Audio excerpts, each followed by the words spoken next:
Do you believe time changes everything? I used to, but as I approached 30, I realized that time changes nothing. I now know that it takes individuals actively putting forth some effort for anything meaningful to change situations. Yes, one needs time to get things done, but once more, action is required for change to occur, and this lays the foundation to the story about Atete and how the primary school started. Atete has no direct translation in English. The phrase is customarily used by the common people to encourage a toddler as the toddler takes one of his first footsteps and desires to walk. Atete is a prayer, calling upon the ancestors and God to watch upon the toddler, and an encouragement to the little one that a journey in life begins with those little uncertain steps, that the struggle to learn how to walk will someday yield mastery at steady footsteps and therefore a journey in life. Atete Primary School was apparently built by my grandfather Emenu in 1965. According to mother, grandfather started the school as a pilot school for the clan. He anticipated that he and his five brothers would have large families, and having a school children can access easily was a better route to take. Apparently in those days there was only one primary school, run by the Catholic missionaries. To attend that school one had to become a Catholic. Grandfather, for some unknown reason, was not willing to become one. There is speculation that his childhood might have influenced his reluctancy. According to what mother was told by the elders who are now long gone into the ancestral world, grandfather and his five brothers were orphaned at an early age. Their mother, Itero, of whom grandfather names me after, was then forced to raise her son single-handedly. My great-grandmother, Itero, was a traditional healer, an occupation many of the missionaries coming from a different culture might not have understood, and probably mistook her for a witch. That, however, is another story. Great-grandmother was apparently a very strong-headed individual and a woman who believed women were capable of anything. Itero worked hard at collecting herbs and healing. With the little money she earned, she decided to send her fourth son, Emenu, my grandfather, to Western Uganda, the land of the Baganda. During that time, the best education was in Western Uganda, among the biggest tribe in Uganda, the Baganda. Grandfather was apparently a hard-working, humble, and bright student. He traveled to this foreign land not knowing anybody. He was lighter skinned, so was not mistaken for the darker skinned tribes from northern Uganda. Grandfather then worked as a servant for a while, and after mastering Luganda and earning some money, he attended school. In school, he mastered the English language and went off to graduate from primary 7. In grandfather's time, that was the highest education one could acquire. Grandfather apparently never forgot his mother and his people. He acquired a high position as a health aid orderly and worked on health education and provision of vaccines for the people in the north. Grandfather acquired wealth and prestige and apparently built one block of Atete Primary School. He then mobilized others to sell their cattle and build another block. The second block unfortunately got blown away by the wind and was never rebuilt because our cattle were eventually taken away from our people during the cattle raids by the cattle riders in Karamoja. Grandfather also started building the church that now acts as a classroom. I showed you the photos of the church. So that is how Atete was built. But guess what? Only boys were allowed to attend school during that time. Girls were only bred to slave in the fields and the kitchen. Not that much has changed since then. But grandfather believed girls should also be given a chance at an education. Even though he was respected, he became the laughing stock of the community because he enrolled all his girls in school. Mother happened to be among the youngest, and she was enrolled in school before she was even 6. Roll forward to 2009. The product of my grandfather's vision is us. It's me sitting here in front of an Apple laptop in Seattle typing you this letter as I wait to go to the University of Washington Medical Center and give the best patient care I can give. I sit here and thank my grandfather for believing that girls were not an inferior breed and that educating girls uplifted the community.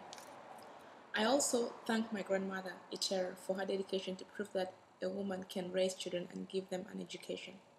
Grandfather apparently was very protective of his girls and took them to school himself so that they would not become targets of harassment. My mother then got an education and became one of the first women in Alwa to receive a degree from one of the famous universities in Uganda, Makerere University in Uganda. And in turn, I ended up in the United States and received a Bachelor's of Science in Microbiology from the University of California at Davis. Atete Primary School was then later on taken over by the government. However, no infrastructure was developed. The government only provides us with teachers. Atete Primary School has 2 blocks composed of 6 classrooms. The classrooms have no doors or windows. Apparently, 2 classrooms have doors which are really dilapidated. Basically, there may as well be no doors. Atete is now proud of having a few benches for children to sit on, but in a class of 80 or so children, some have to sit on the deck. But that is not the point here. Children can still get an education sitting on deck as long as they have dedicated teachers. According to Mother, there are no textbooks. The only person privileged to have a textbook is the teacher. Now you're probably wondering, how is homework done? Well, children try and copy what is written on the small blackboard.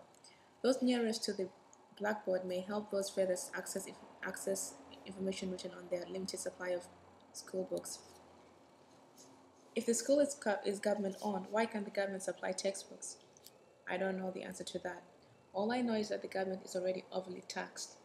We are fortunate enough that the government has given us free education. The free primary school education does not, however, cover textbooks, uniforms, and examination fees. Those expenses are left to the family. The average woman in Alwa has a minimum of 5 children. Average income per family is less than $50 a month. Now tell me how a family will afford a textbook at a minimum of $20 per textbook. There are 4 core subjects taught in the school: English, Math, Science, and Social Studies. Please remember that Alwa is a remote village in northern Uganda, that most of our people still practice ancient ways of farming using the hoe. We rely on the weather, and lately we have been having floods followed by periods of droughts, and have not produced as much crops as we usually do during times of good weather. And please don't ask us why we have so many children if we cannot afford them. I ask you, if you have to plow the fields using manual labor, where is that manual labor going to come from? We don't have the machineries you may have to plow our fields. Our children provide the needed manpower for the farms. My apologies, Chuck. Back to the vision of our project. The upcoming project for this year is titled A Textbook Per Child. My vision under the Alwa Library project is to ask individuals to pledge $20 per textbook. According to my calculation, that comes to $11,500. We are going to need to ask a minimum of 575 people to pledge. How many people do you know that I don't know? Chuck, that will only cover one subject, but children can share books. Teachers at Atete Primary School are eager to work things out. Someone came up with the idea that classes would swap books. Let's say one class is being taught math during the first session and science during the second session. Children could move from the math class to the science class, then have textbooks swapped. It's an idea, Chuck. The most urgent need right now is really access to textbooks used in the Ugandan syllabus. The Alwa Library Project collection of over 2,000 books has nothing to do with the primary school syllabus. Yes, our library, established in 2008, which might be the only one in the entire district of Kaberamaido, is trying to enhance literacy rates. But getting those textbooks will help prepare the children in Atete for their examinations. The northern regions of Uganda has repeatedly been reported as having the worst scores in the nation. We can change this trend in Atete, Chuck. You, Shirley, your friends, my friends, anybody and everybody. We can make that difference. Time does not change anything. People do. Please join me in this vision of a textbook per child. This is the story I'm trying to tell. The story about Atete, the need we have for textbooks, and how one fellow made a difference, and why eventually we met Chuck.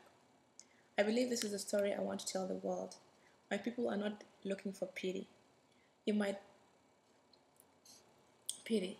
Yes, we might not have electricity and running water or in the internet. Our children may walk barefooted and have very limited educational or health resources. Chuck, our lives are filled with hardships, but we still have each other. The community is still striving. All we ask is for help to give our children the best education. This is basically what women in Alwa asked me to tell the world. A textbook per child is all they ask. People's actions change history. Time does not. Thank you, Chuck.